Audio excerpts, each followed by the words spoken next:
Hello and welcome to this Ephemeral Architecture webinar and video course. Today we are going to cover three different aspects related to the ephemeral architecture, let's say construction, design and construction. First, we will cover two, let's say, aesthetical aspects like paneling and attractors, and then we will discuss the creation of ephemeral architecture, ephemeral pavilion, like based on catenary structures. So first of all, I would like to recommend a few things, a general setup for Grasshopper. I do recommend that you take a look at my website, and here at the bottom you will find news with all the posts, and you will find these Grasshopper plugins, which is basically a post with the recommended Grasshopper plugins that I kindly suggest you revise and eventually install. They are divided into several categories. These categories are overlapping actually, so you will eventually find some plugins appearing in different sets, like paneling tools, for example, can be useful for paneling and tessellation as well as for attractors, and eventually, yes, even for a more general discipline like architecture and so on.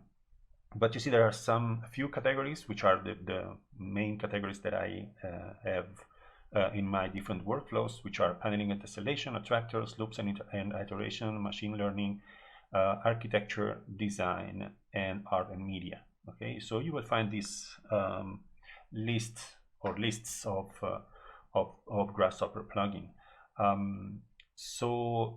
Also, if you are attending this video course, is because you are starting with Grasshopper, because actually what we are going to explore are basic subjects. So I do recommend that you eventually subscribe also to my newsletter.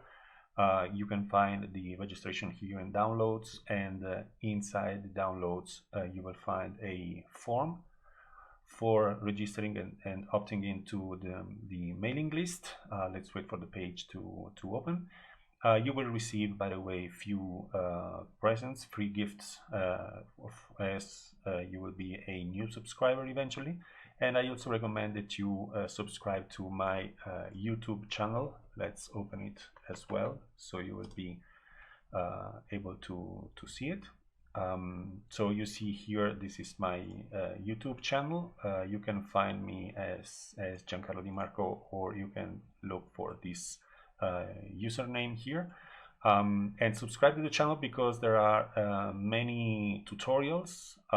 So you will see that there are Grasshopper tutorials, Rhino tutorials. They are not all in English, so you will find some Spanish videos. But anyway, with Grasshopper, especially with Grasshopper, it's very easy to follow the workflow I am using. And also in the future I will be uploading more and more tutorials. Okay, so well, this downloads page is not showing up at the moment, but anyway, this is the most important thing. So take a look at the list of plugins that I do recommend for Grasshopper, and eventually you will see that in my Grasshopper setup I have lots of plugins installed. Basically they don't fit the whole screen. So all the plugins that are listed in the post that I already showed, they are all present here, plus several more that are useful for more specific applications. Okay. So it's very common that Grasshopper start to have this kind of very crowded toolbar here at the top.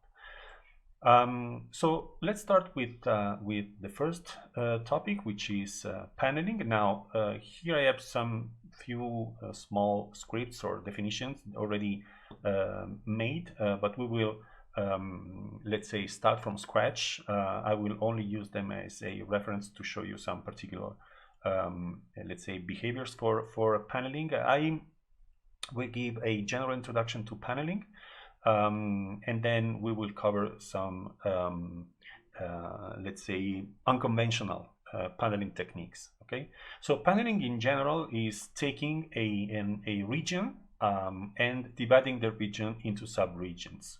Okay, so this is the meaning of paneling in general and in Grasshopper. Now, how can we do this with Grasshopper? Let's start with a new script here.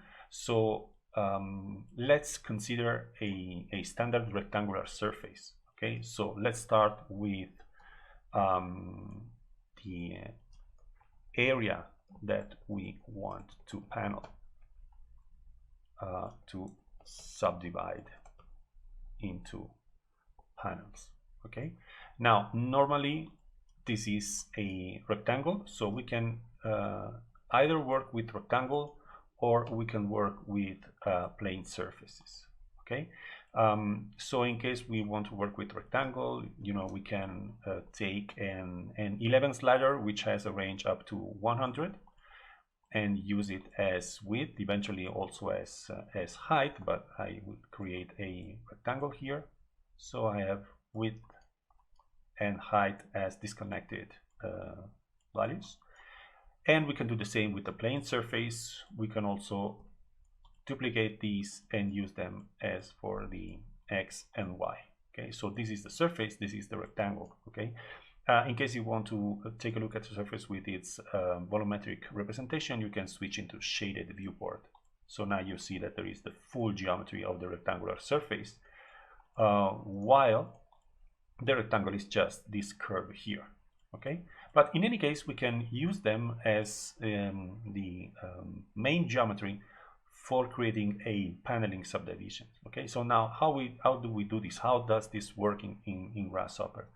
Now in Grasshopper, what we must do in order to create paneling is using domains. Okay, so we must go into Math, Domains. Now a rectangle or a plane surface is basically a two-dimensional domain. So it has width and it has height. Okay, so it is a 2D region. And if we want to subdivide this, we must create this kind of subdivisions, which are subdivisions in the U parametric direction. And then we must create this kind of subdivisions, which are aligned into the V parametric direction. So we have a two-dimensional domain with U and V parametric directions. Okay, so therefore, if we want to subdivide a rectangular surface, we must go into Math, Domain, and take the divide domain squared. Divides a two-dimensional domain into equal segments. Okay, so the interval that we want to subdivide is either the rectangle or the surface. So if I do this, you see that this component is actually working perfectly, and it is asking for how many subdivisions you want in the U direction and how many subdivisions you want in the V direction. So I will take an 11 slider, plug it into U, another 11 slider, plug it into V. Now this is taking the rectangle and subdividing the rectangle into 11 by 11 parts. So we are getting 121 subdivisions. These are, let's take a scribble. This is basically a mathematical subdivision of the original area. Okay, so here you have no preview.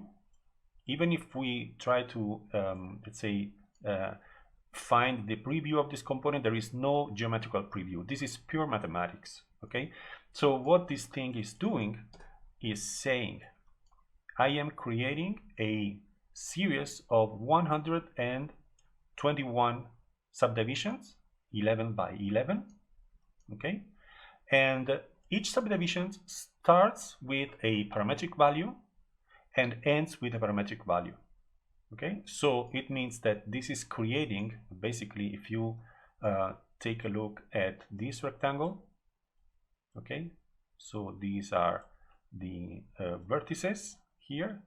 It is saying that the first division goes from 0 to 363636. So let's say 0.36.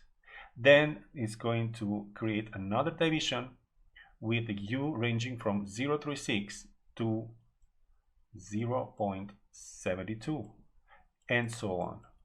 And the same will happen with the v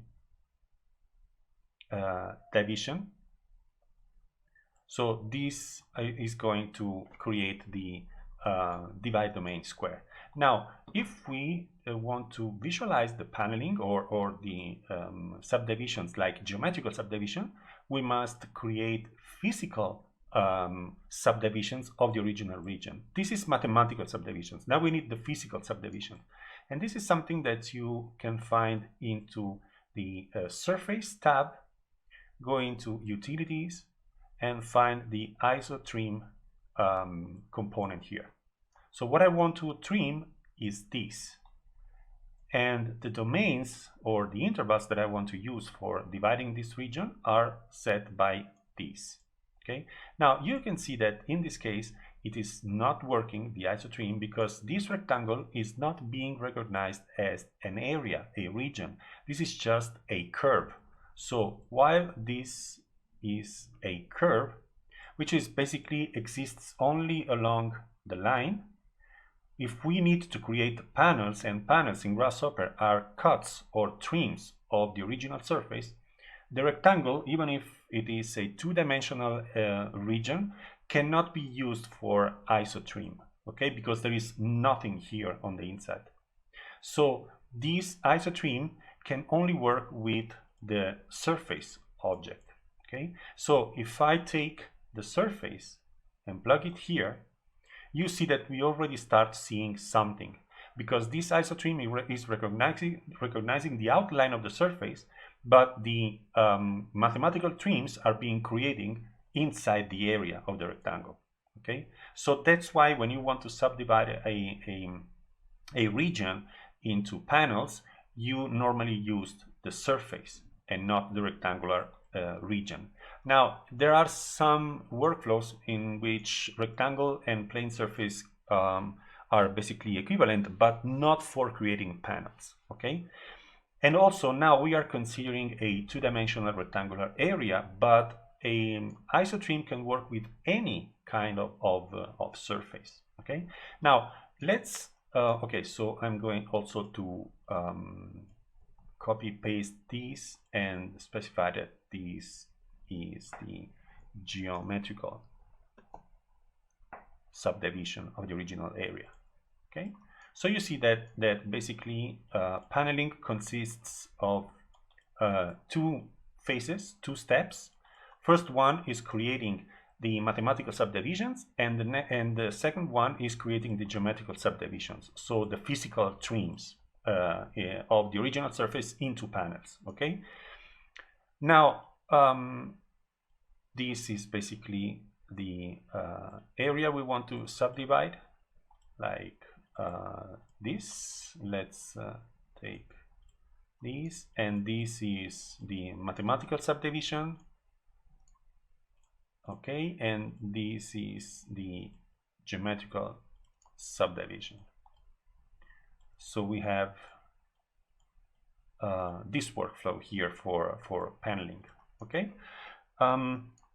Now the subdivision of the surface that we are operating here is based on this component here, the divide domain square.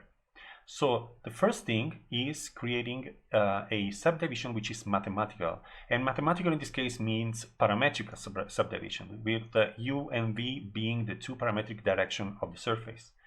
Now what does it mean? It means that there is no reference to the actual shape of the original surface. So for example, if I go into Rhino and create a curve like this, and then I take this curve and copy it up and copy it up and then take the center curve and scale it up a little and move it like here. So we have this set of 3 curves, and now I create a loft surface between 1, 2, and 3, like this kind of double curvature surface here.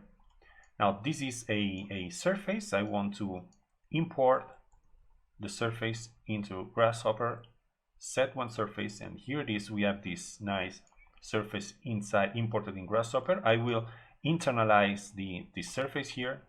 Okay, so it will be independent from Rhino, so I can delete all of this, and I still have this surface available here. So what I can do is add this surface to this group, like add to group, like this, and eventually I want to create this paneling over this surface. So if I take Control Shift, drag these cables and plug them here, now I am creating the paneling over the loft surface. Okay, so Control Shift here, Control Shift here, and you can see that these 11 by 11 panels are now adapting to the shape of the surface. So you will have 1, 2, 3, 4, 5, 6, 7, 8, 9, 10, 11 panels by 1, 2, 3, 4, 5, 6, 7, 8, 10, 9, 10, 11. Okay, and so therefore we can also create much more subdivisions horizontally and vertically. We can also create stripes, like having one single panel in vertical and several panels, several stripes, let's say along the horizontal direction. Okay, or vice versa, we can set this to 1 and set this to whatever. So we have horizontal stripes for our surface. So you see that as paneling is a parametric subdivision of the surface with a subsequent geometrical subdivision, there is no it's not relevant what type of surface we are subdividing into panels. Okay, we must only take into account that paneling works only with surfaces. So this object here must be a surface. This is a surface. We cannot create isotrim or divide the domain square of a polysurface, for example, or a solid. Okay, so you always have to double check that you are working with surfaces. Now, this is how paneling works with Grasshopper in general. Okay, so every time you want to panelize a surface, you must do this: surface, mathematical subdivision, and geometrical subdivision. Okay, and here you decide how many subdivisions you want in horizontal and in vertical. Okay, now once you have the panels here, you can do many things. Okay, so panels are trims of the original surface. So we have one single surface here, and here we have a list of 25, because we have 25 by 1 subdivision. Okay, 25 surfaces, untrimmed surfaces. Okay, so the output are untrimmed surfaces. And this is very important because untrimmed surfaces can be used in Grasshopper basically without problems. Okay, so for example, this is a standard list. For example, if I take this a dispatch component and I plug the surfaces here inside the dispatch, now I have untrimmed surfaces here and untrimmed surfaces here. If I take a surface container, I can see that I am creating stripes over this facade, okay, or this surface. If I increase the amount of subdivision, I can create several patterns on the original surface. And I'm just creating using a dispatch with the standard pattern, which is true false. Okay, but we can also change the pattern here. So we can take, for example, a Boolean toggle, create a copy of this, and then plug them here, if I set both to false, false, all the surfaces will be in B. So you will find them all here. But if I set this to true, I have this checker here. If I set this to false and this to true, I have the alternative checker. Okay, so you see that there is no corner panel here and no corner panel here. If I invert this, I have corner panel and corner panel here. Okay, but I also can do this, for example, like add other values here. And therefore, I create several different patterns over the surface of this object. Okay, it can be a facade or whatever you might want. And later on, we will discover that this is very interesting also when working with attractors. Okay. So basically, this is a paneling, a standard rectangular paneling, where we are just subdividing the set of panels into two different sets. Okay, and this is made up with a controlled series of Boolean toggles, like deciding true, false, false, or whatever you might want as combination, and also with more than 3 Boolean toggles. Okay, now this is a way of doing this. The other way, for example, can be to use a random panel distribution over this surface. So, for example, this is one solution for this paneling. This is something that we could call like, let's say, rule-based panels, let's say configuration. Okay,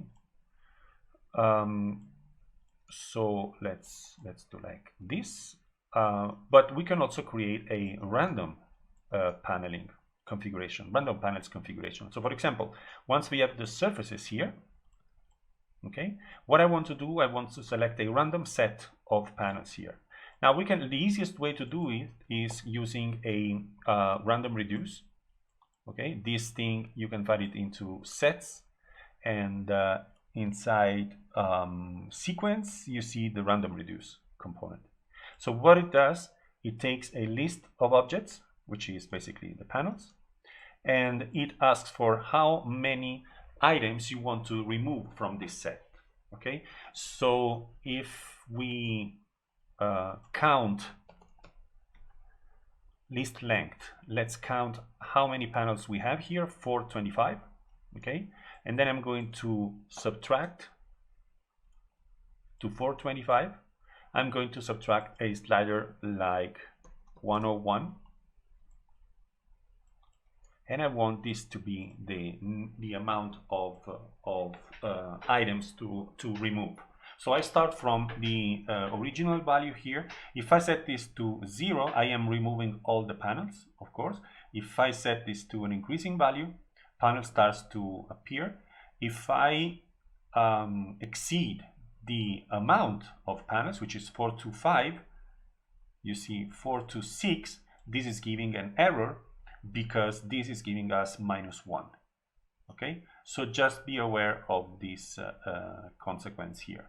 But if I do this, I have this random set of panels over the surface. So I create this this nice design, which, by the way, depends not only from how many panels I want to remove, but also from the seed.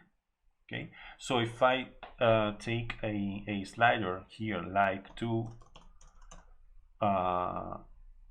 millions and plug it here, now I can create several different sets of panels over the same facade.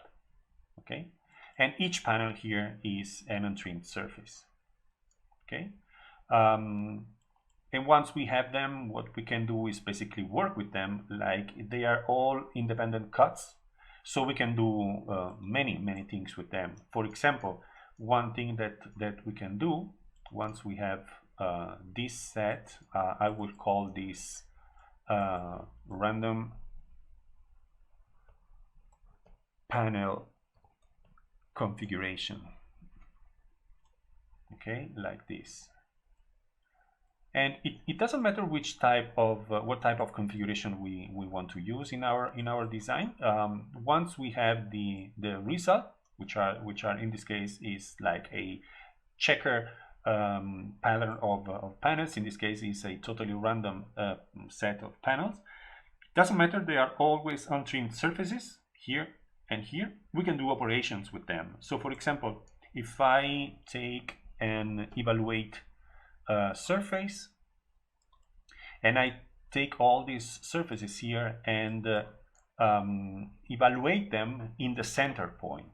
Okay, so the center point here is represented by the 0.5, 0.5, 0 U and V coordinates. Okay, now you see that that these frames here appear in very weird configuration. This is because remember always that U and V are parametric coordinates. Okay, coordinates.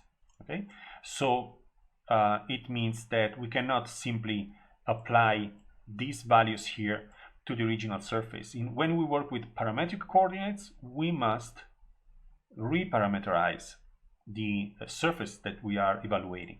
Okay, and so in this case, you see that evaluate surface gives us the correct result, which is a frame at the center of our panels. Okay, and so in this case, for example, what we can do is take these panels here, and let's say we can move them, for example, away from the original base surface. Like, for example, I'm going to move all of these panels here. Instead of moving them vertically, which is 0, 0, 10 in this case, I will use the n normal vector. The normal vector is actually this z-axis, which is pointing in this direction. I want these panels to move out of the surface, not inside the surface. So I will take the normal vector, okay, and I will use an amplitude component in order to give this vector a different orientation as well as a different magnitude. So I'm going to use as the amplitude, I'm going to use minus, let's say, 10 to 0. Okay, so I am with one single operation, I am flipping the direction with the minus, and I am giving a different magnitude to this vector.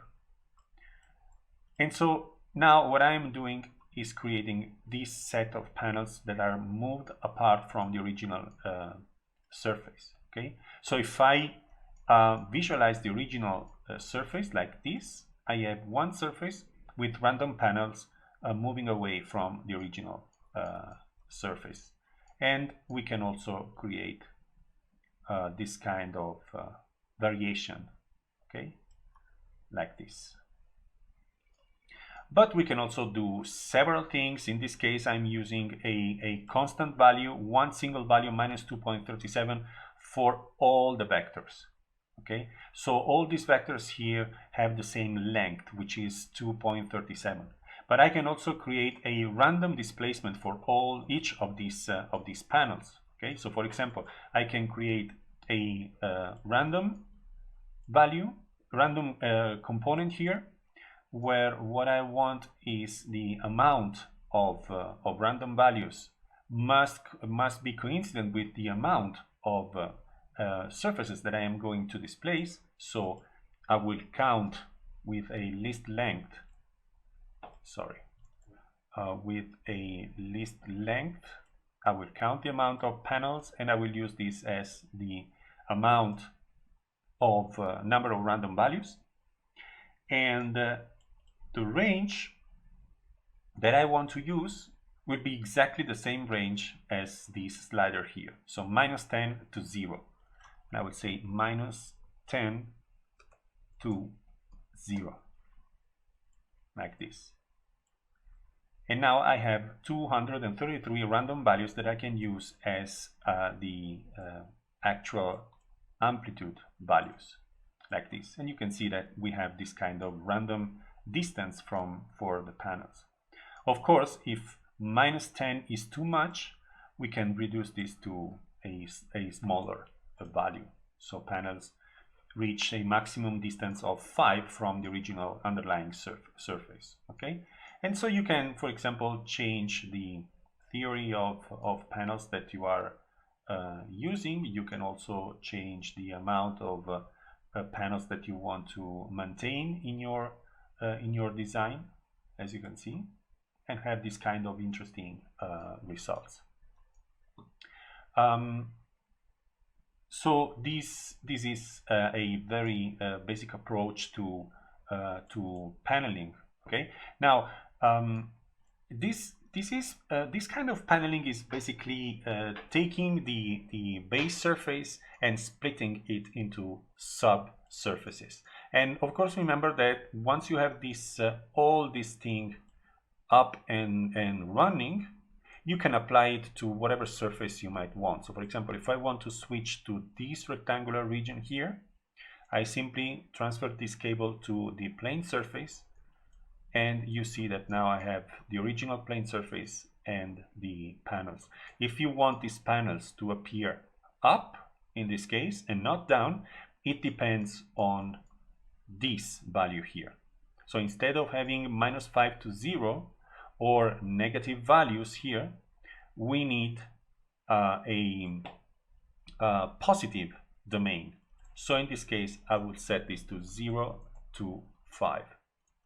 And you see that panels now are showing up in the positive part of the Z direction.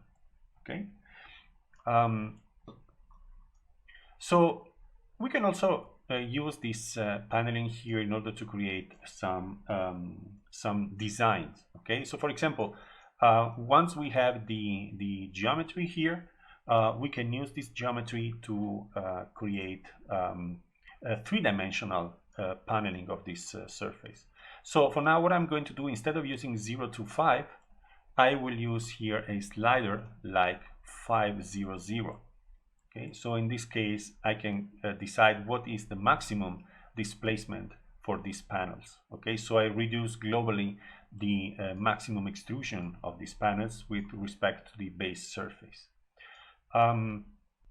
We can also use, instead of creating these panels here with the move, we can also use a offset surface, where what we want to offset are the panels here, and the offset distance will be this set of random values.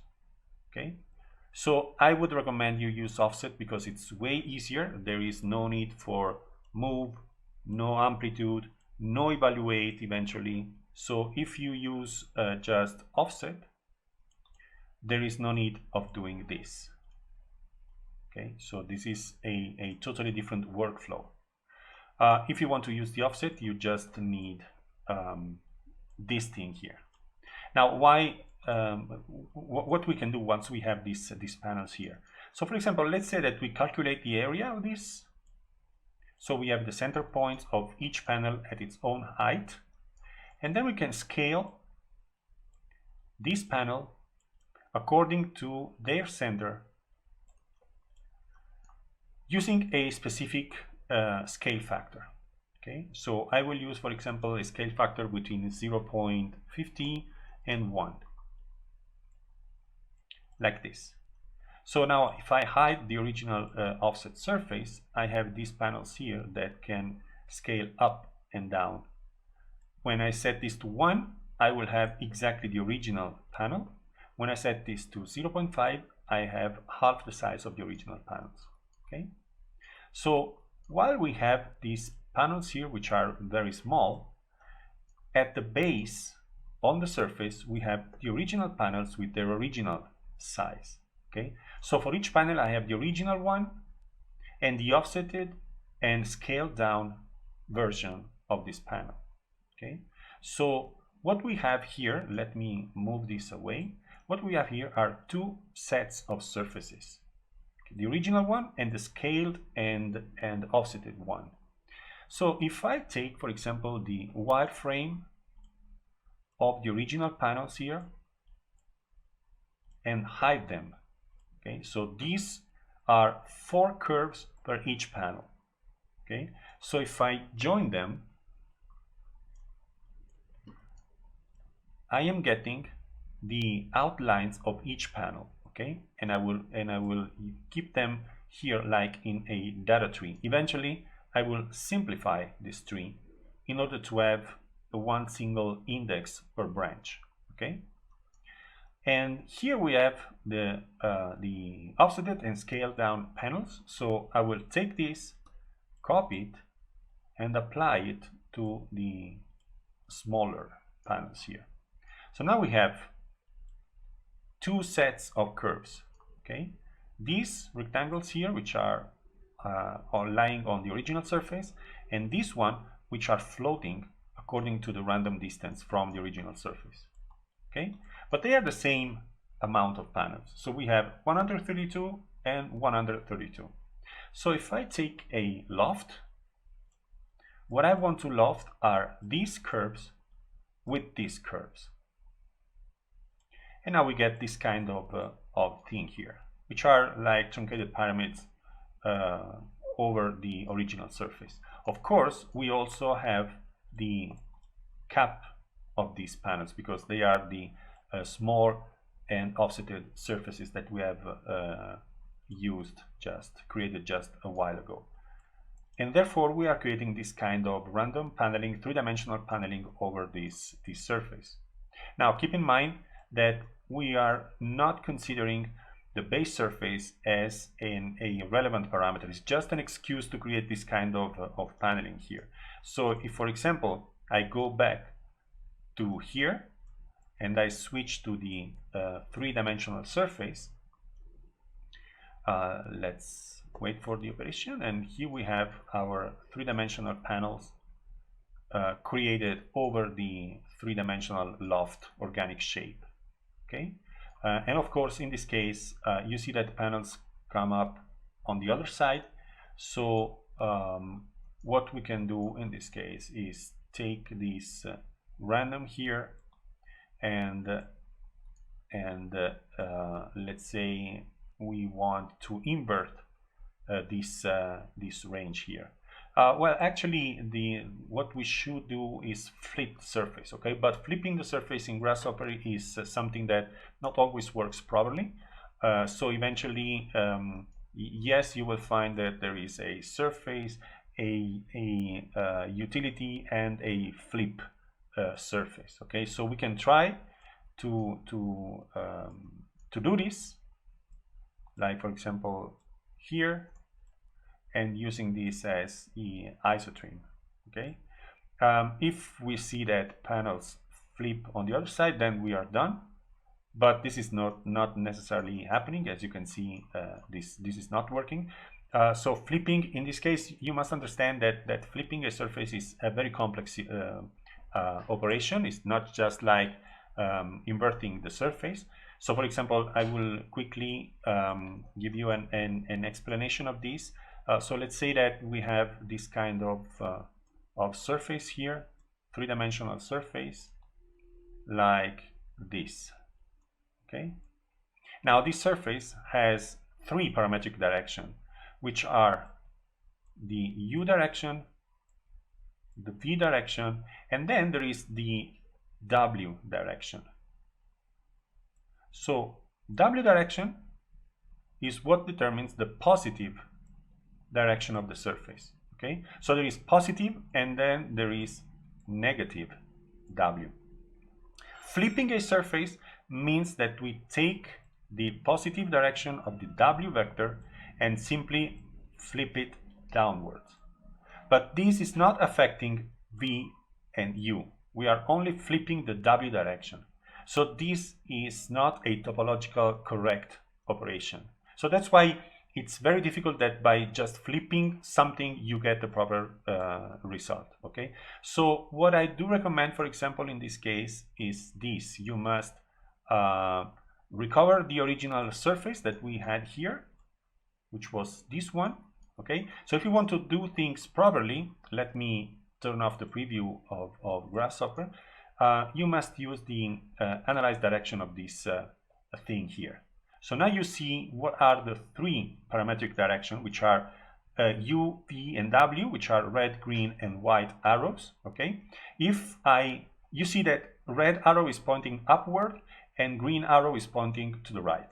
Okay, if I flip, I just invert the direction of the white vector, but red and green vectors stay the same. So this is not correct. Okay, remember that this set of axes of vector should reflect the standard directions of the x, y, and z axis. So if x points to the right and y points, let's say upward, then positive vertical is oriented upward. Okay, so here we have positive w, which is basically the equivalent of the z-axis, and we have the x pointing upward and the y pointing to the right. They are basically inverted. Okay, so we must have red pointing to the right and green pointing upward. So we must swap UV. Okay, now we have a proper set of U, V, and W vectors. So once we have this configuration here, we simply right click and exit the command, and now this surface has the proper orientation. Okay, so if I right click here, set one surface, and wait for this to recalculate, okay, and then I internalize the data once again and get rid of this. And now let's see how the panels are coming out in the proper orientation. Okay, so remember that when you want to change the orientation of the base surface is not simply like flipping the surface. You must do things properly from the parametrical system point of view. Okay, so just do it safely in Rhino and not in Grasshopper. By the way, there are several other methods for inverting the direction of one surface. This is operating directly on the surface, but you can also operate on the base curves that were used to create the surface itself. Okay, but anyway, you can see that we have this nice result here. Okay, so I will summarize this thing by creating a standard geometry container where I will plug both the loft plus the caps, so I can maintain everything off in this. I can keep everything off in this definition, but the final geometry that represents the 3D paneling of my surface. Okay, so this is the final result for this simple paneling, a simple 3D paneling. Now, 3D paneling can also be achieved using a different technique, which is based on the same principle, but it works with different components. Okay, so I'm also going to get rid of this initial rectangle, which I needed for explaining the difference between surface and rectangle. And remember that you can use whatever surface. Okay, at any moment you can switch to a different surface, like this, for example. So let's group and turn off this with disable, and let's take a look at another approach to 3D paneling. I'm just going to use the same organic surface here as the base for 3D paneling. Okay, now this different approach is based on morphing. Now morphing means that I have an original shape which represents the original panel that I want to apply to the surface, and then I will deform this original shape according to the shape of the target surface. Okay, so what I'm going to do right now is create the workflow for applying a standard geometry to the target surface, and this is similar to the subdivision of the surface that we already did with 2D paneling. Okay, so what I need to do is create this take this box morph, which is basically the final operation that we do. This is actually what realize the morphing of the original panel, and I need to create surface boxes. Okay, now what happens with this workflow? Remember that I told you it's very similar to what we did here, which was mathematical subdivision plus geometrical subdivision. Okay, now here you see that surface box is very similar to divide domain square. Okay, but in this case you will see that surface box is very similar to the isotrim. Okay, so there is S and D, and you see that here we have S and D as well, and they are surface and domain, as here, surface and domain. Okay, so the surface that we want to use is this one. Okay, now the domain that we want to use for creating the surface boxes, we need to define this domain exactly like we did with the divide domain square. Okay, so I will also take these, copy paste, and plug the new surface like here. So we have the whole set of domains. I will keep this simpler this time with less domains, and so we have this. Now you see that these are no longer cuts or trims of the original surface. They are boxes. Okay, and they are wireframe boxes. They are the so-called twisted boxes. Okay, so you can see that here there are 80 twisted boxes. Twisted boxes are fancy boxes. They are not real boxes. They are not polysurfaces. Okay, they are just virtual boxes. They are distorted boxes. Okay, that can be used as target in a morphing operation. Okay, so the amount of twisted boxes that we can create depends on the amount of subdivisions that we make for the domain of the base surface. Okay, so you can see that it varies according to these two sliders, and you also see that these boxes have straight sides. Okay, so they are not sticking to the organic shape of the surface. So the only relevant difference is that while isotrim splits the original surface, so it follows the curvature of the original surface, surface boxes don't. Okay, so now we have the base structure of twisted boxes. Now we need to operate on the box morph. Now the box morph asks for three things. First, the geometry that we want to apply over this target surface. Okay, then it asks for the geometry that you want to apply. What is the reference box, meaning what is the bounding box of the geometry you want to apply? And then what are the target boxes? Target boxes, we already have them. They are the surface box, okay, like this. Now we need a geometry to apply to this, inside these twisted boxes. So this geometry will be actually the shape of the panel, okay? So I'm going to create a standard domain box, okay, like this one, and I'm going to use it as the box morph. Now, the reference box for a box is actually the box itself. Okay, so I can use this, and I can connect the same domain box to the R input. And you see that now what happened is that if I hide the base surface and if I hide the surface boxes, you see that I already have paneled the whole surface with three-dimensional boxes. Of course, these boxes here are no longer let's say extrusion or simple extrusion. They are three-dimensional solids. Basically, they are completely distorted. Okay, they follow the shape of the base surface. Okay, and we can decide how many of them we want along the base surface. Okay, of course, the more boxes, the more subdivision, the more boxes, and the more we will have a set of 3D panel that best represents the organic surface, the organic underlying surface. Okay, but also if you increase the amount of subdivisions and therefore the amount of box morphs, then you will have more computation time. Okay.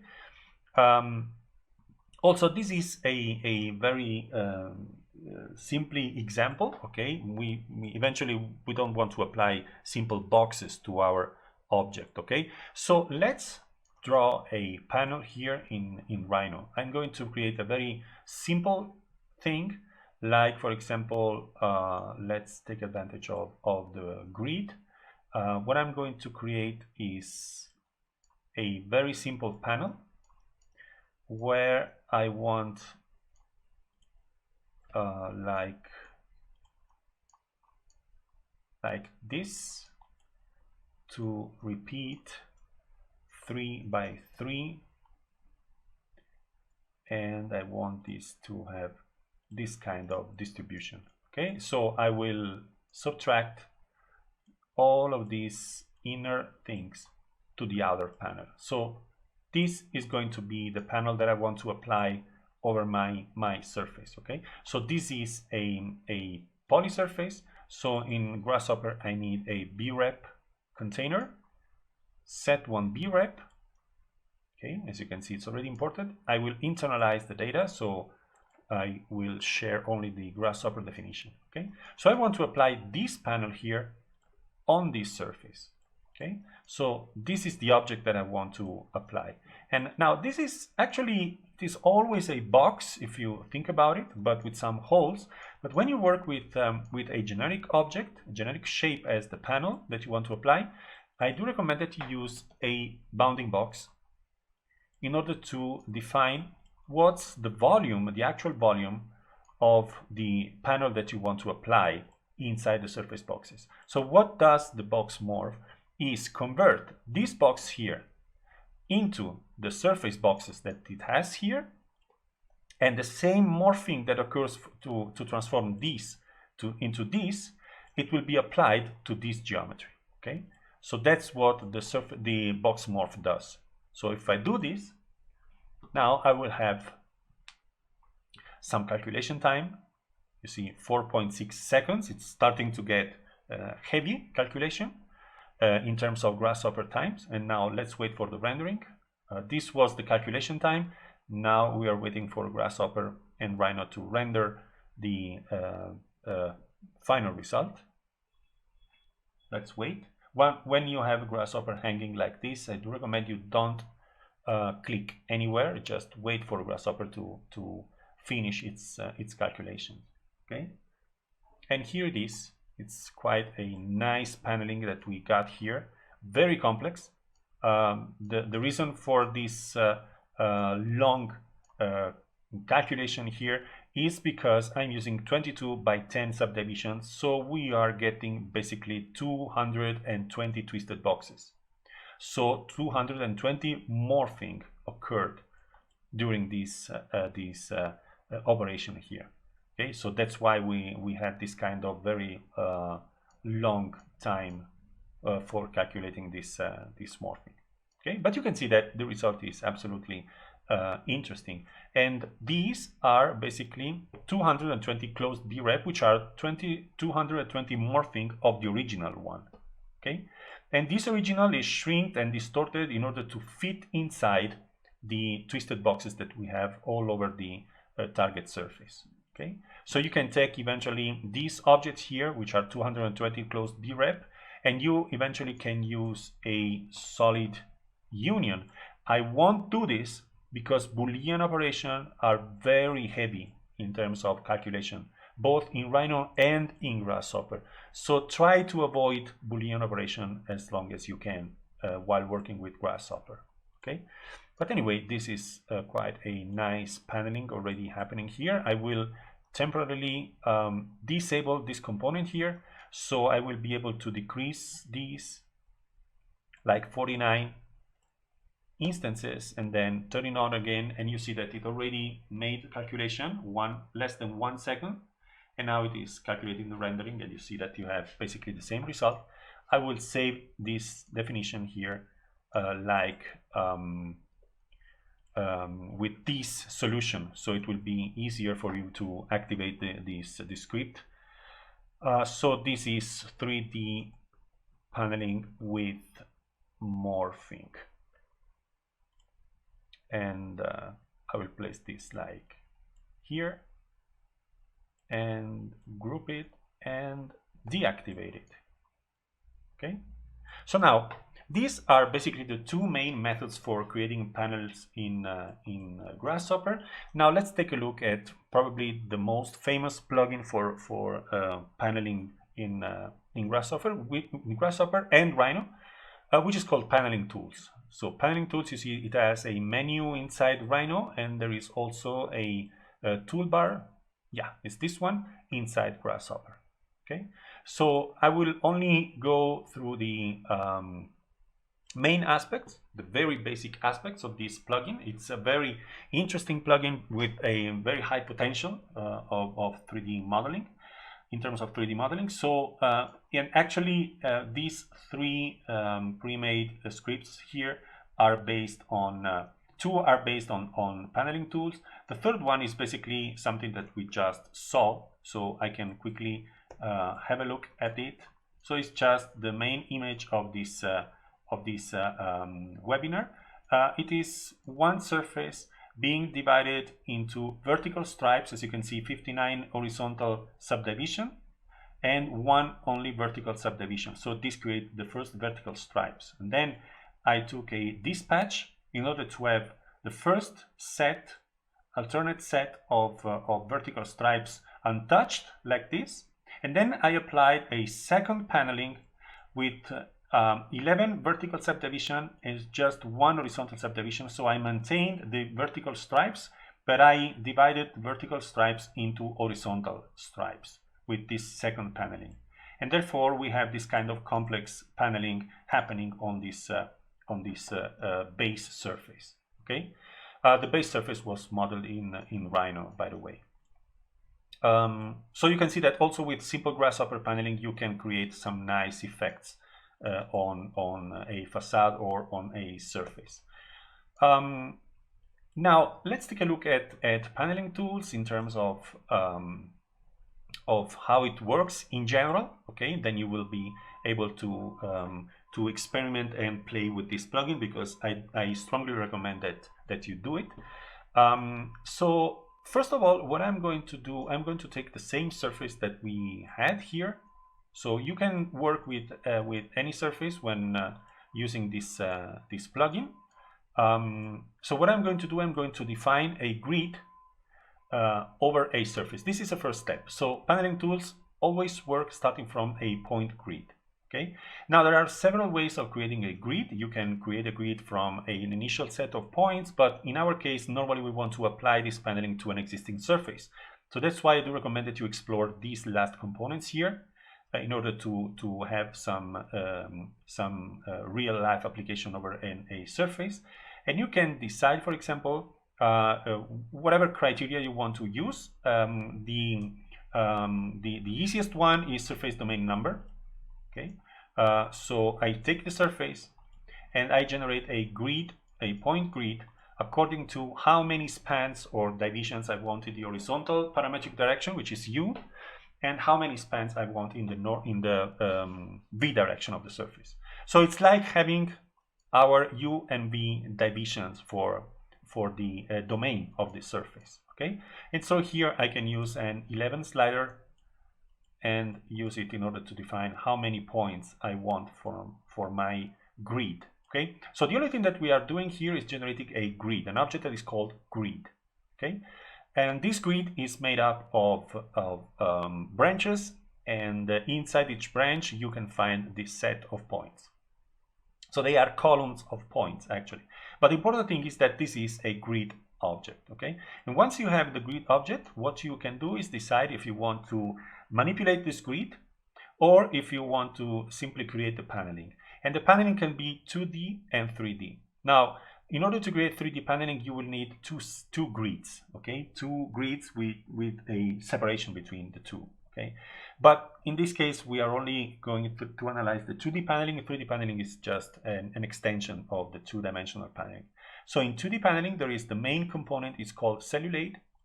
Okay, it asks for the grid, and you can see that we already have the panels applied on the surface. So basically this cellulate is capable of recognizing the sets of 4 points which corresponds to the 4 corners of the panel. Okay, and you can decide eventually how many subdivisions you want for your panel. The difference between the main difference between the paneling tools paneling of the surface and the Grasshopper paneling of the surface, as we saw it with the isotrim, is that the isotrim are actually physical cuts of the original surface. So if the original surface is organic, the isotrim panels will be organic as well, because they will correspond to portions of the original surface.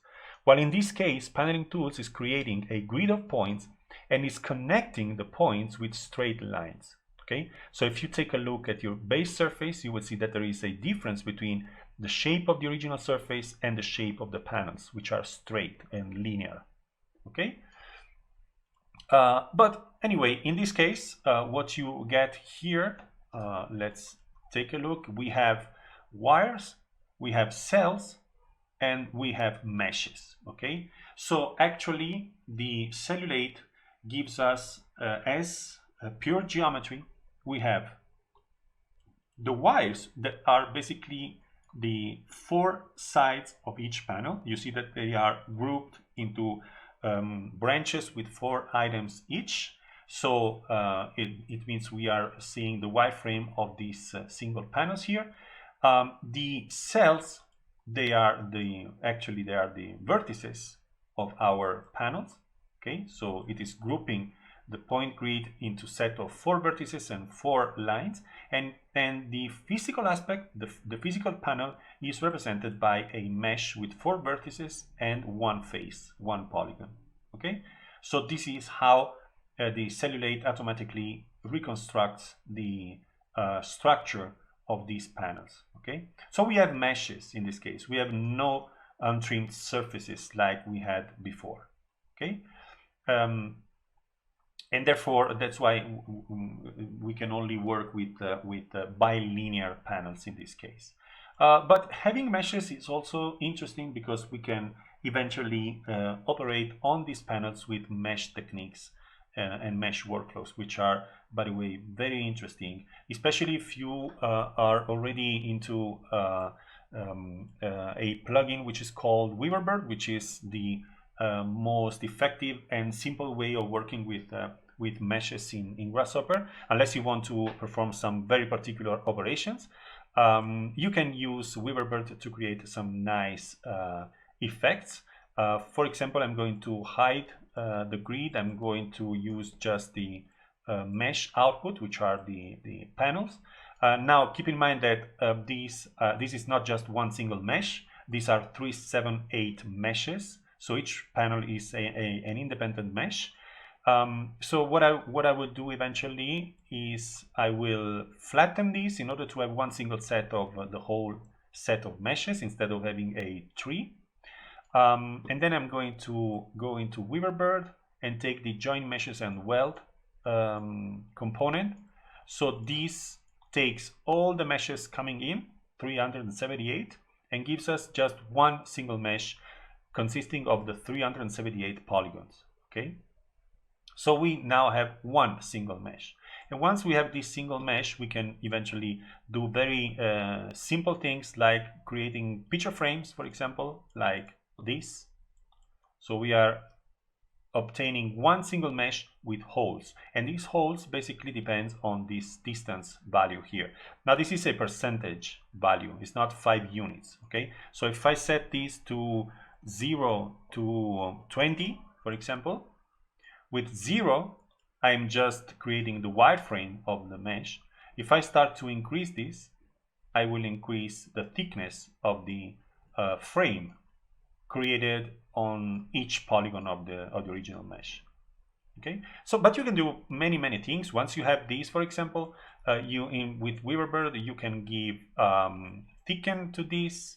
Now in this case, for example, thickness asks for a distance, but this time the distance is set into physical units. So I would recommend that you play around with this component in order to understand how they work.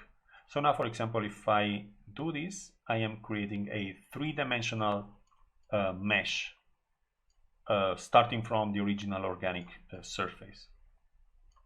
Or we can do some very spectacular operation, like for example creating some subdivision and smoothing algorithm like the Catmull-Clark, which gives us this kind of nice, smooth and organic mesh applied on the original organic surface. Okay, so we can take a look at this without edges, and you can see how this thing is looking. Now this is applied to a zero thickness mesh, but we can also apply it to the three-dimensional mesh, so you will have this kind of three-dimensional thick object. Okay, so everything here is based on paneling, but we have started to look at a mesh workflow, because paneling tools cellulate component gives us mesh. Of course, if you want to work with surfaces and you don't want to use meshes for whatever reason, okay, and you prefer to work with surfaces, all of these things you can simply keep it as a let's give it a name like mesh workflow, add to group, okay, like this, and let's turn it off. But in case you want to work with surfaces, keep in mind that you have the for example the cells, which are the vertices, okay, or the line wires, which are the edges of these panels. Now I do recommend that you eventually work with the vertices and not with the lines, because in order to create the surfaces from the lines you have to do more steps basically. So in this case I will use a list item for the vertices. Okay, so you can see that we miss all the upper and right row, because what we are seeing is the vertex that lie on the bottom left corner of each panel. Okay, so if I do this and I add +1, now with +1 we get the bottom right vertex. With +2 we get the upper right vertex, and with +3 we get the upper left vertex. Okay, so we have the 4 vertices for each panel, and now we can create eventually a very simple surface like a 4-point surface, where we can do nice things, because we can create, for example, triangular panels like this just by connecting 3 of the 4 vertices, or 4-sided panels like this, which is, by the way, identical to this, but these are let me flatten this. These are untrimmed surfaces, exactly like the untrimmed surfaces that we were obtaining here, but they are bilinear. They are not organic surfaces. They are straight side surfaces. Okay, so you can always recover a surface workflow. So I will take this and name it NURBS workflow, and also group it and turn it off. Okay, so you have 2 alternatives here after the application of this. Now this is interesting, and it's actually a very basic approach to paneling with paneling tools. I will name it, sorry, in order to have a clear understanding of what's inside this definition: paneling with paneling tools plugin. Paneling, and let's add it to this group and place it here, or here, better. But we can also create a more interesting paneling. Let's call it somehow unconventional if you want.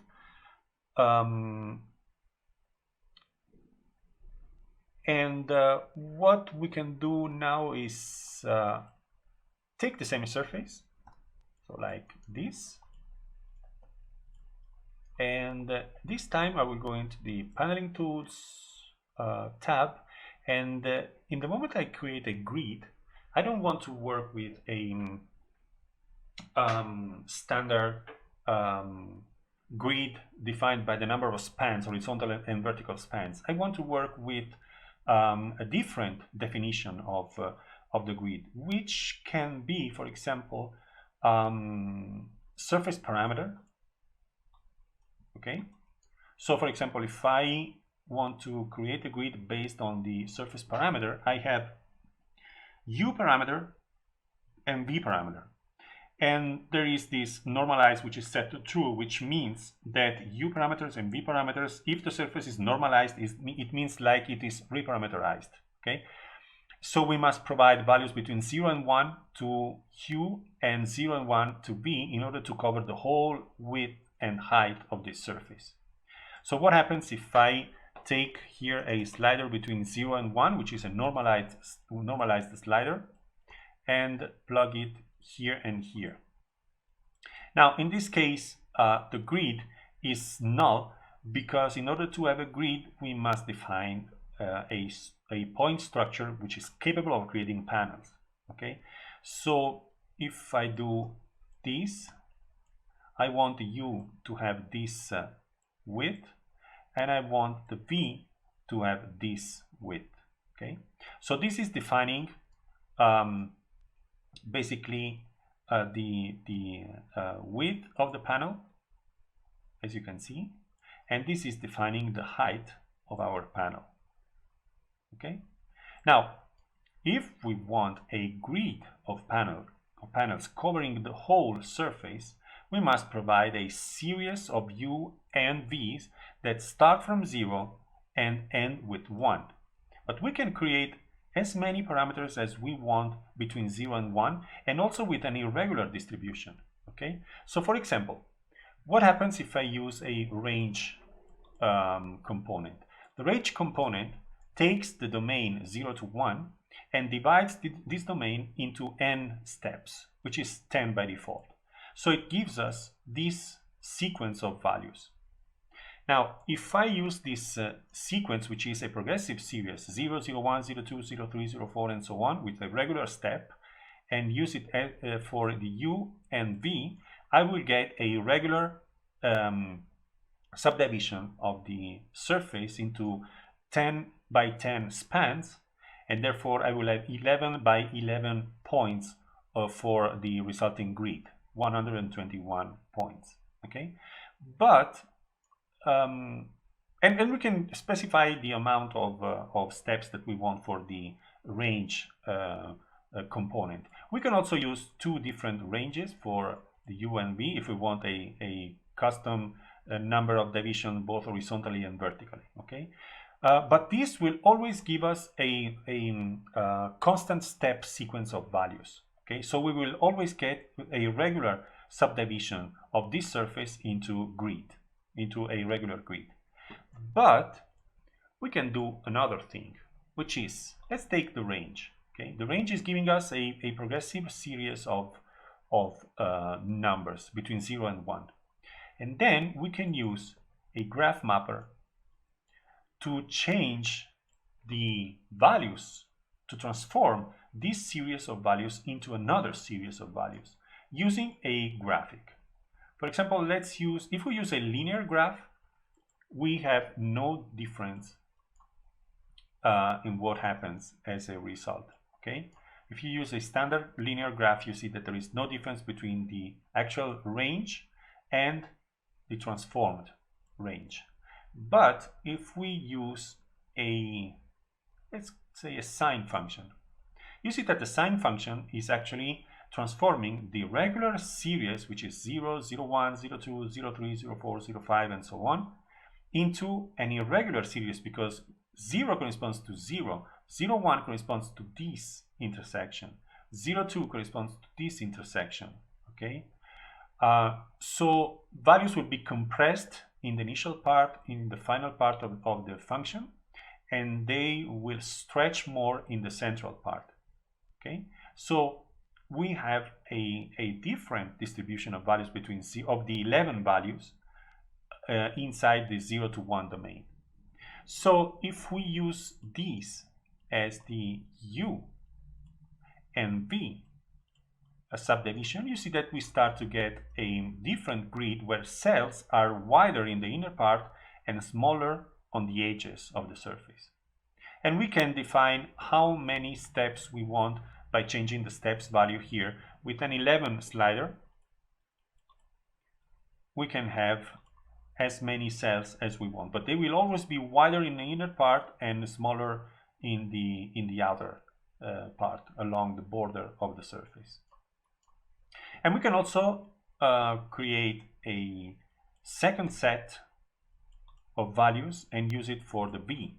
So we can create much less subdivision vertically and much more subdivisions along the stripes of this grid.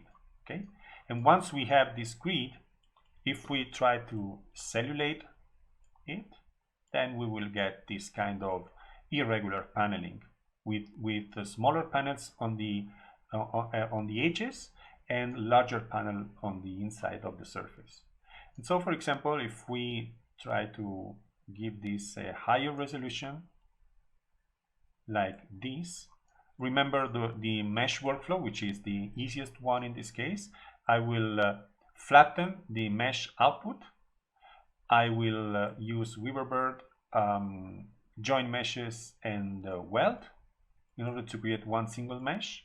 And then I will do a very simple operation like creating a, not a Sierpinski carpet. I will create simple a wireframe. And you can see that we have this kind of original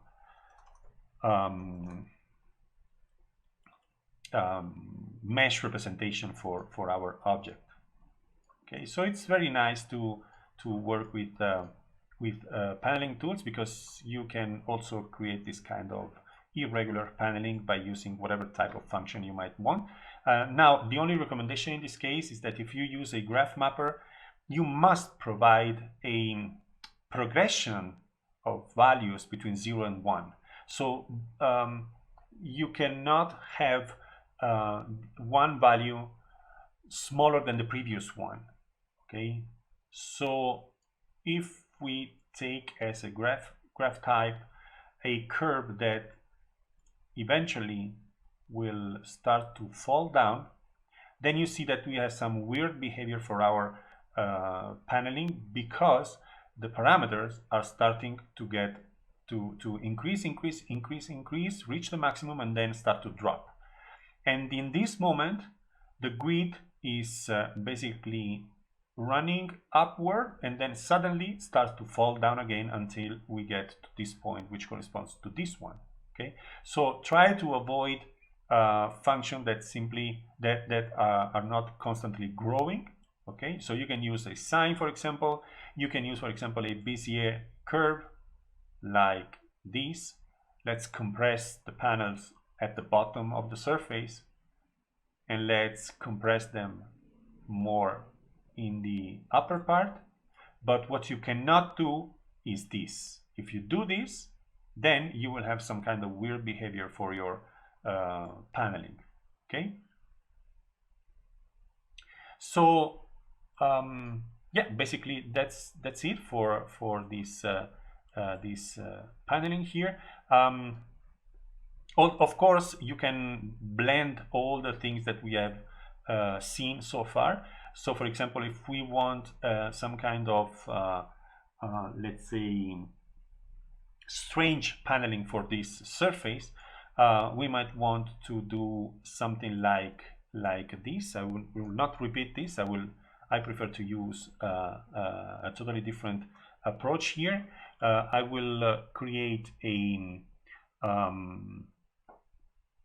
dispatch in order to dispatch these panels into two sets. So we can take a look at these two sets like this. But I don't want this kind of a regular distribution like a checker. I want a totally irregular distribution of panels. Now, in this case, for example, if we want a random distribution of panels, what you must do is provide a pattern of true falses where the amount of true falses is equal to the amount of panels that we want to distribute into two different sets, but these true false must be shuffled totally. Okay, So for example, I'm going to take a Boolean toggle, set it to true, and another one and set it to false. Okay, so how many true falses do I need for this dispatch? The same amount of meshes that I have here, 493. Okay, so I'm going to calculate the amount of values that I need with a list length 493, and I am going to repeat this true and false until I get to this length here. So now I have 493 true false values, but we see that they are still they are still alternating, like true false, true false, true false, true false. Okay, so what we are going to do now is jitter. So jitter means shuffle the values that I give you in the L input, give us the shuffled version. So you see that there is no repetition actually for these true and false. Okay, so if I do this, I'm starting to get an irregular distribution of panels over this surface. Okay, and so each of these rectangles here, rectangular panel, is one single mesh. But now I start to have this kind of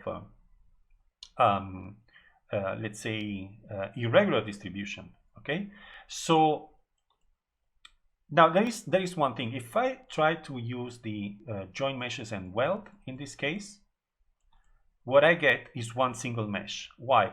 Because mesh union can also work with vertex union. Okay, what we get is a non-manifold situation. So it's a mesh with several problems, I would say. Okay, so if we want to create one single region from each of these aisle of panels, we must work with surfaces. Okay, so if I have the meshes here, which are panels, I can use a deconstruct mesh. So I get 4 vertices per each panel, and then I can use a list item and add +1, +2, and +3, and this way I can create a surface. What was the name? Corner surface or something like that. So well, I go into surface and place the 4-point surfaces. Sorry. So I will use these 4 vertices to create these panels here. So here we have the surfaces. We can take a look at these untrimmed surfaces, and then we can create a brep join and do this. If we take a look at the brep join, we will have 42 objects here. Okay, because brep join cannot join surfaces that are touching in a vertex. Okay, so why am I doing this? Because once we have the brep join, I can take the wireframe, okay, or I can also take probably better the brep edges. Okay, because the brep edges, what is giving us are naked edges and interior edges. So once we have this complex paneling here, I will have a separation between the outer edges and the inner edges here. Okay, so what I'm going to do now is I'm going to take the naked edges, which are the outline of the panels, and I'm going to join them together like this. So you see that now we have this outline. And once we have this outline here, I can take, for example, the discontinuity of this outline, which are the vertices, but they are aligned along the curve. So if I take, for example, a NURBS curve and connect these vertices, and then eventually convert this curve into a periodic curve, I'm starting to get this kind of nice paneling or subdivisions on this organic surface. So it's a very complex geometry that we are getting here. And how can we convert this into a surface? Well, this is another story. Okay, now this is something very difficult because these are 3-dimensional organic shapes that cannot simply be converted into a surface unless we use the patch command. Okay, now the patch command, in order to work with this, we have here a tree of curves, which is good because if we give this C here a list of curves, the whole set of curves will be interpreted like the input for one single patch surface, while I need one patch for each of these curves. So I prefer to maintain this as a tree and feed the patch command with this tree and wait eventually for this to give us a result. Remember that patch is the only way you can convert a three-dimensional curve into a surface. But this doesn't mean that this is a good approach, because the surface that we get, it's a very topologically very complex surface and also irregular. But you can see that we have an initial result. Of course, it has many problems because the curvature of this patch doesn't care at all about the underlying surface. So you will get eventually some kind of weird curvature here, which has nothing to do with the underlying surface that has this kind of belly here. Okay, so this is very normal when you work with patch. The solution that you can try in order to let's say adjust this problem here is try to use, for example, the interior edges and use them as input for the same patch. So the patch will not only use the outline of this set of panels, but also the inner edges, so it will be able of maintaining a relationship with the underlying organic surface. Okay, but you can see that we already have a nice result. We are absolutely not thinking about manufacturing or production. Okay, these are very complex objects that we are dealing with. Okay, so that's why I was talking about an unconventional paneling. Okay, so yeah, basically that's all that I wanted to show you about paneling. Next thing that we are going to explore are attractors. Okay, so how we can deform or we can generate variation on a surface or on the paneling that we have already performed over an existing surface.